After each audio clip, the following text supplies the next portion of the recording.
Welcome back to another episode of Rock Boys Football. A very, I think, fun conversation to have, but I would argue a very important conversation to have as well. And that is, hey, who are the most important new faces coming into this program going into the 2025 year? It ain't no secret that Miami had a very good offseason in terms of addressing the problems that were on this roster in the 2024 year.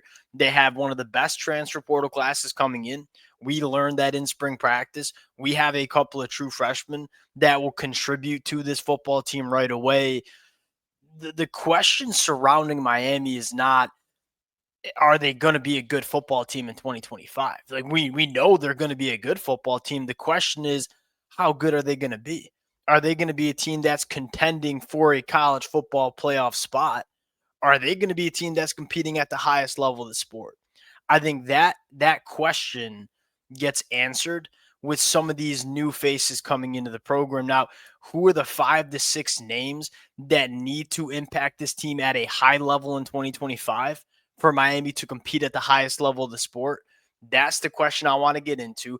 Ton of names to choose from. I kind of whittled it down to 5 or 6. To the Miami fans, let it fly in the comment section. There were some good football players that I left off this list that I don't feel good about. Appreciate you guys rocking with it. To the Miami fans, it's been a blast talking this football team the last couple of weeks and months. Spring practice, portal additions, the amount of support y'all have shown the fellas has been amazing. Appreciate you guys. If y'all do enjoy the content, consider subscribing to the channel. We got a lot of recruiting talk coming up with this Miami Hurricanes team as we enter official visit season. Without further ado, let's get into this one now. I want to prerequisite this conversation with we're not going to include Carson Beck. We've talked a lot about Carson Beck over the last couple of weeks. I've been very vocal that I think that fit with Miami is elite. And I think Carson Beck, assuming I should say, that he's healthy, is going to be one of the better quarterbacks in the sport. Now, who are the other names that we need to step up? I want to start with Xavier Lucas. Now, why is Xavier Lucas the most important new face? Because I think he has the potential to be one of the best cornerbacks in the country immediately in 2025. This was one of the more impressive true freshmen that we saw in the 2024 year coming back home to South Florida. This excites me the most is when you have a true cornerback one. And I'm talking a guy you can leave out there on a boundary, walk in your safeties and say, hey, I know that you can handle your business out there on the boundary. It opens up so many different avenues for that defensive coordinator and Corey Heatherman. Can Xavier Lucas be that guy? We were confident that he's going to be a good football player. We're talking about 6'2", 200 pounds, 10.5 in the 100-meter dash, a guy that already put out good film as a freshman at Wisconsin, only getting better as a football player, guy that we heard glowing reports coming out of spring practice with. There's a chance that we're talking about one of the best cornerbacks in the country in a future top 15 pick in the NFL draft. If you get that version of Xavier Lucas, who I think from a physical trait standpoint has all the potential in the world to be that guy, if you're Corey Heatherman, that is a blessing in terms of what you can do on defense last year. Because you go back to Miami in 2024, they had to do everything they could to kind of hide this secondary and hide these boundary cornerbacks. I don't think Miami's going to have to do that in 2025 because you have Xavier Lucas and OJ Frederico, who are guys that I think can handle their business out on islands. You're going to see a lot of maybe different blitz packages, different personnel groupings, walking in these safeties into the box because you can do that in 2025 if you get elite caliber play from a guy like Xavier Lucas. Now, the second conversation is, look, you want to compete at the highest level of the sport. You want to be dangerous in the playoffs. You need these kind of cornerbacks to deal with the wide receivers you might see from Clemson in the ACC championship game, the wide receivers you might see from Ohio State in the college football playoffs.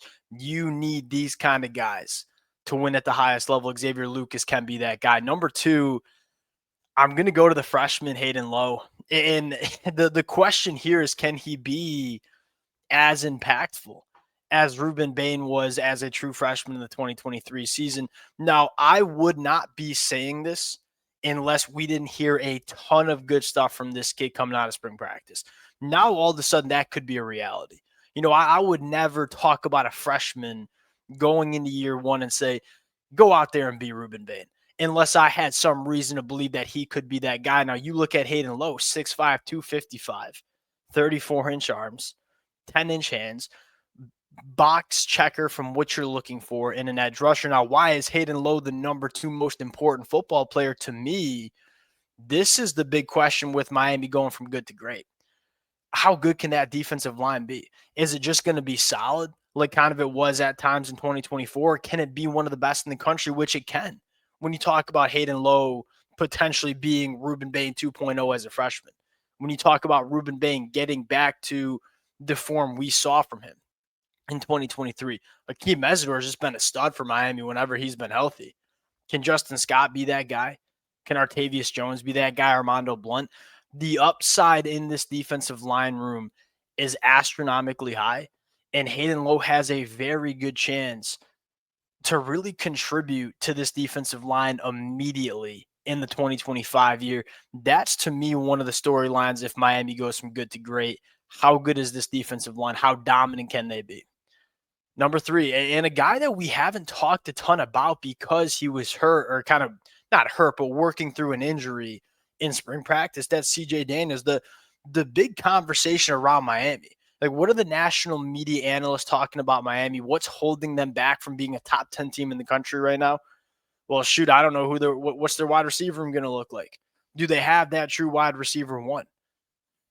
You got a couple of different options. JoJo Trader going into year 2. And, Malachi Tony could be on this list of most important new faces. I feel like we're just kind of forgetting what CJ Daniels was in 2023. If you were to just rewind time, go back 12 months ago and say, hey, we're talking about CJ Daniels leaving Liberty, hitting the portal, was considered one of the best wide receivers in the sport going into the 2024 year. Now got banged up at LSU, was not nearly as productive as we thought he was going to be. In the Shannon Dawson offense with Carson Beck slinging the pill, can CJ Daniels be that wide receiver one? I think there's a good chance he can, and it's not just projection. Like, we saw CJ Daniels be a wide receiver one during his time at Liberty. This was a guy that had a 67% completion percentage when targeted at Liberty, but also at the same time averaged nearly 20 yards per catch. He can be a dude. And there's a very good chance he is that guy for Miami in 2025. I think we get so caught up in the young wide receiver room and can the young wide receiver step up? Well, kind of know what we have with CJ Daniels, fully healthy, getting back to his form in 2023. That's low-key kind of an interesting storyline. There are a lot of good football players that were really good in 2023 that we want to get back to form in 2025. Carson Beck at the quarterback position. You look at Ruben Bain coming off the edge. You look at CJ Daniels at the wide receiver spot. You could probably throw in Mohamed Torre from Rutgers, also another guy you want to see get back to form. These guys can play. Are they healthy and are they back to form in 2025? It's a big-time storyline. Number 4 on the list, let's go back to the defensive side of the football. Let's talk about Zachariah Poiser.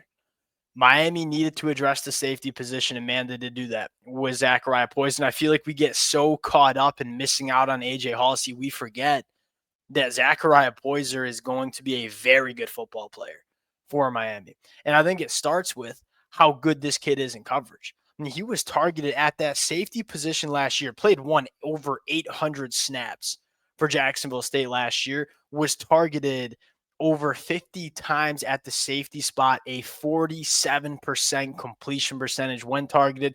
That might be the best number of a safety in the whole 2024 season. You don't see a lot of safeties be able to hold up in man coverage the way Zachariah Poiser can. And quite frankly, this was the biggest problem for Miami in 2024. When Lance Guidry asked these safeties to hold up in man coverage, they flat out couldn't. And it wasn't that they couldn't. They were liabilities doing so. Whether that was Mish, whether that was Aquan Patterson, we didn't have safeties that could do this. Zachariah Poiser can. And he can come up in the box and tackle too, 6'2", 200 pounds. Difference maker at the safety position, and a guy that ideally elevates the rest of the secondary as a whole. And again, when you have someone like Xavier Lucas out there on the boundary, start getting a little creative with what you want to do with Zachariah Poiser. Number 5, I'm going to go with Mo Torre. criminally underrated. I mean, the 56th best linebacker in this transfer portal cycle is, to me, lunacy. And look, I get we didn't get to see this kid in 2024. He's another guy similar to CJ Daniel. If he enters the transfer portal 12 months ago, we're talking about one of the best players in the portal, period. Can he get back to what he did in 2023? The thing that makes you feel best about it is, one, we've seen this kid recover from a season-ending injury before, so we want to see him do it again. Number two, Corey Heatherman.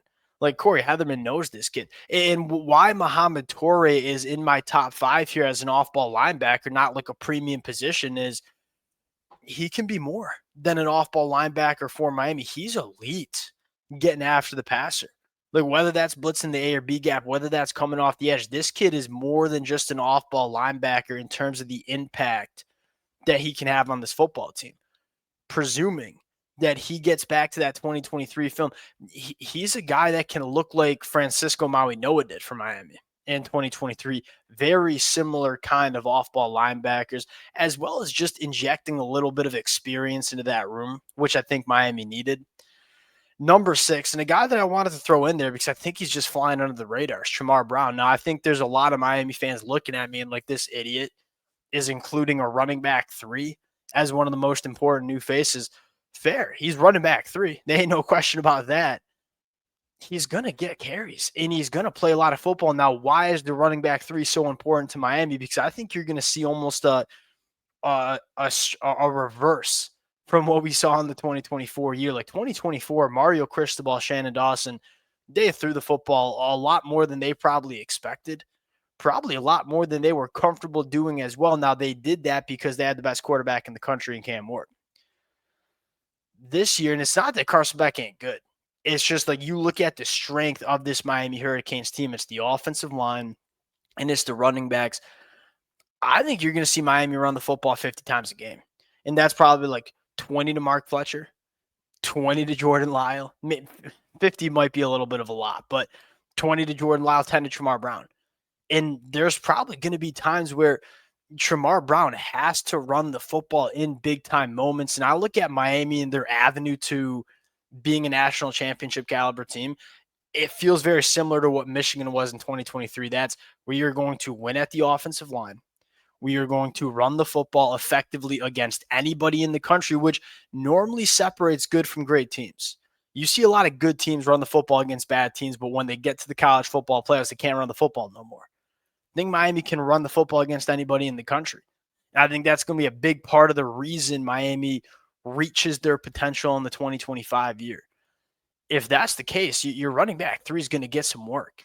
In Miami had a question mark at running back 3. Like, we just didn't know if we had a third running back that we trusted to run the rock. Now it's, we got a third running back that we got to make sure we get some touches to in the 2025 year. And let's not act like the running back position. You go through some players. You know, you probably have Mark Fletcher or Jordan Lyle miss a game or two. You don't want that to happen, but you're probably going to have that.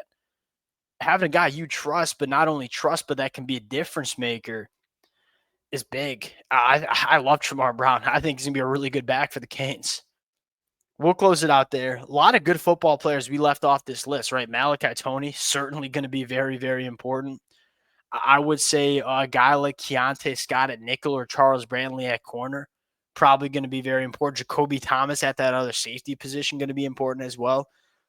The question about Miami is how good can they be? It's probably going to have a lot to do with the new faces coming into this program.